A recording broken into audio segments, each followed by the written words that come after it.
فلفل ہو جائیں گے وہ لوگوں کے مسائل؟ نہیں، کیبنٹ میں نہ ہونے کا مطلب یہ نہیں ہے کہ لوگوں کے کام نہیں ہوں گے یا ہم سرکار کا حصہ نہیں ہے. ہم باضابطہ سرکار کے حصے ہیں. ہمارے اشتراک ان کے ساتھ برابر ہے اور ہماری کوشش ہوگی کہ سرکار ایک کامیاب سرکار رہے اور لوگوں کے مسئلے مسائل جو ہیں جو وعدے کیے گئے ہیں وہ پورے ہوں. تو جہاں تک وہ کیبنٹ میں ہو کے یا کیبنٹ سے باہر وہ چیزیں تو جو لوگوں سے کے جو کنٹینشس ایشوز ہیں یا جو ان کے خاص معاملات ہیں وہ تو اٹھائے جائیں گے. تو انیشیٹو کوئی نہیں ہے ایسا. ہم نے ایک اصول کے تحت جس کے تحت ہم لوگوں نے ووٹ حاصل کیے تھے اس کے تحت ہم نے یہ کہا کہ مرکزی سرکار ہمیں برابر جو ابھی تک وہ کہتے آئے تھے کہ حالات ٹھیک ہوں گے تو الیکشن ہوں گے، الیکشن ٹھیک ہوں گے تو اسٹیٹ ہوڈ ملے گا. تو ہماری تو خواہش یہ تھی کہ اسٹیٹ ہوڈ میں ہی الیکشن ہو، لیکن اگر نہیں ہوئے تو اب تو الیکشن بھی ہو گئے، پرامن الیکشن ہوئے. اب تو ان کو اسٹیٹ ہوڈ دینا چاہیے. نہ دینے کی کیا وجہ ہے؟ کم سے کم وہی بتا دیں کہ کس گناہ کی یہ سزا مل رہی ہے. تو یہ چیزیں الگ ہیں. لیکن جہاں تک سرکار سازی کا تعلق ہے ہمارے کچھ وعدے ہیں. جیسے اگر ہم یہاں کا دیکھ لیں معاملہ تو سب سے بڑا پورے اسٹیٹ کا جو معاملہ ہے آفٹر دس تھنگ جو اسٹیٹ ہوڈ کا ہے، اس کے بعد میں یہاں پہ ان امپلائمنٹ کا سب سے بڑا ایشو ہے. اور جو ہم لوگوں کو جانکاری ہے یا تھی پہلے وہ یہ تھا کہ 1,00,000 اسامیاں پچھلی ڈسپنسیشن نے خالی رکھی تھی. تو ہمارا تو یہ زور ہوگا سرکار کو کہ 1,00,000 جو یہ خالی اسامی ہے سب سے پہلے اس کو فاسٹ ٹریک پہ بھر دیا جائے اور ساتھ ساتھ کچھ اسکیمز ایسی انٹروڈیوس کی جائیں جو باعزت روزگار کمانے کے لیے یہاں کے نوجوان اس میں سامنے آئے. اچھا، ایک اور بڑا مسئلہ یہاں پہ جو ہے پوری اسٹیٹ کو لے کے وہ دربار منہ کا ہے.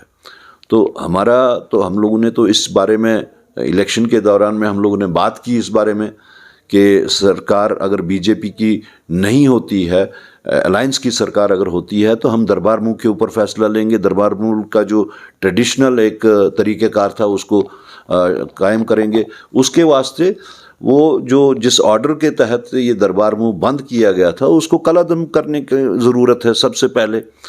تو وہ ہونا چاہیے. اس کے واسطے ہم یہ زور دے رہے ہیں. اور اس کے ساتھ ساتھ بجلی ایک بہت بڑا، جہاں تک کشمیر ڈویژن ہے اس وقت سردیاں آنے والی ہیں، بہت ہی ایک سنگین صورتحال ہے بجلی کی. بجلی کو لے کے اگر دیکھیں تو یہ جو سمارٹ میٹرز لگے ہیں وہ سمارٹ میٹر بھی ایک بہت بڑا ایک ایشو ہے. جانے کس طریقہ کار سے وہ لگائے گئے، کیوں لگائے گئے. اور بلز جو آنے لگیں اس کے بعد میں، پہلے سینکڑوں میں آتی تھی، پھر ہزاروں میں آنے لگی، اب لاکھوں میں بھی بلز آئی ہیں. غریب لوگ وہ سب چیزیں برداشت نہیں کر سکتے.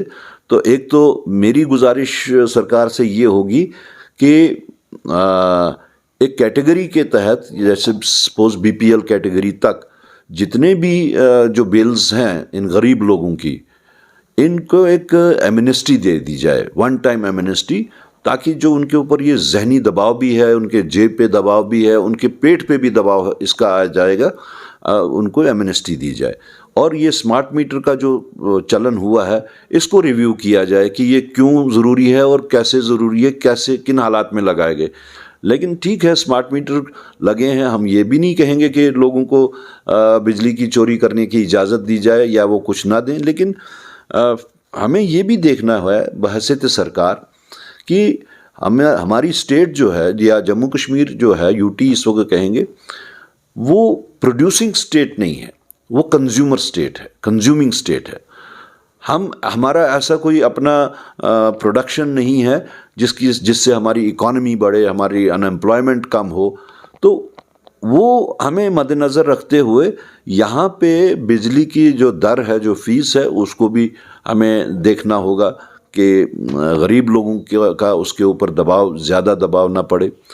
اسی طرح ریشن کا معاملہ ایک بہت بڑا معاملہ ہے. یہاں پہ پہلے کسی ایک کوانٹٹی سے ہمیں ملتی تھی، اب وہ پچھلی ڈسپنسیشن میں اس کو چینج کر دیا گیا ہے، تو غریب لوگ مجبور ہو جاتے تھے بازار سے خریدنے میں، اور بازار میں مہنگائی اتنی، تو ان کی براہ راست جو ہے اکنامک کنڈیشنز ایسی پہلے سے بھی ہیں، مزدوریاں حالات خراب ہونے کی وجہ سے پہلے جو تھیں وہ اتنا نہیں ملتا تھا ان کو، آج بھی ویسا ابھی کوئی ان کے کام کاج اتنا بڑا نہیں، زیادہ نہیں ہے یہاں پہ جہاں پہ وہ ان کی کمائی اچھی ہو، تو غریب لوگوں کے واسطے ہی سرکار ہوتی ہے، غریبوں کا بھلا کرنے کے واسطے، تو ہماری کوشش ہوگی کہ ان سب چیزوں کو مد نظر رکھ کے کیا جائے۔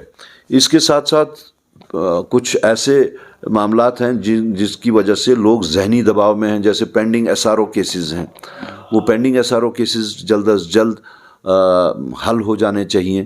اس کے ساتھ ساتھ جو ہمارے یہ جی پی فنڈ کا معاملہ جو ہے، جو ریٹائرڈ لوگ ہیں، پینشنرز ہیں یا سینئر گورنمنٹ امپلائیز کے وہ جی پی فنڈ بہت دیر سے بند پڑا ہوا ہے، وہ ہمیں ایک دم سے ریلیز کر لینا چاہیے۔ اور یہاں پہ چاہے اسمارٹ سٹی کے تحت یا باقی ڈیولپمنٹ کے نام پہ ٹھیکیداروں سے، کنٹریکٹر سے کام کروائے گئے، ان کی بلیں ابھی تک پینڈنگ ہے۔ کیوں پینڈنگ ہے وہ پتہ نہیں۔ وہ پچھلی ڈسپنسیشن کا، پچھلی سرکار کا تو یہ دعویٰ ہوتا تھا کہ ہم آج تک تو یہاں کچھ ہوا ہی نہیں، ہم نے ہی پیسہ لایا، ہم نے ہی کام کروایا۔ اگر آپ نے اتنا پیسہ لایا تو ٹھیکیداروں کے پیسے کیوں ریلیز نہیں ہوئے، کیوں بند ہیں؟ تو یہ سب معاملات ہیں جو ہماری گزارشات رہیں گی سرکار سے، ان کو پرائرٹی پہ لیا جائے تاکہ یہاں کے لوگوں کو راحت ملے، اور جس ظلم و ستم سے انہوں نے اپنے آپ کو اپنے ووٹ سے نجات دلائی، اس کا ان کو وہ فرق جو ہے وہ فزیکلی آن گراؤنڈ وہ فرق محسوس ہو۔ چاہوں گا میں، کیبنٹ کا آپ حصہ نہیں بنے ہیں تو اپنے آپ کو آپ کہاں دیکھتے ہو آپ جموں کشمیر کے اندر؟ دیکھیے، کرا صاحب ہمیشہ سے لوگوں کے درمیان تھے، آئندہ بھی لوگوں کے درمیان رہیں گے، ابھی بھی لوگوں کے درمیان رہیں گے۔ ہمارا ہم لوگوں کا لوگوں میں رہنا جو ہے وہ بہت ہی اہمیت کا حامل ہے۔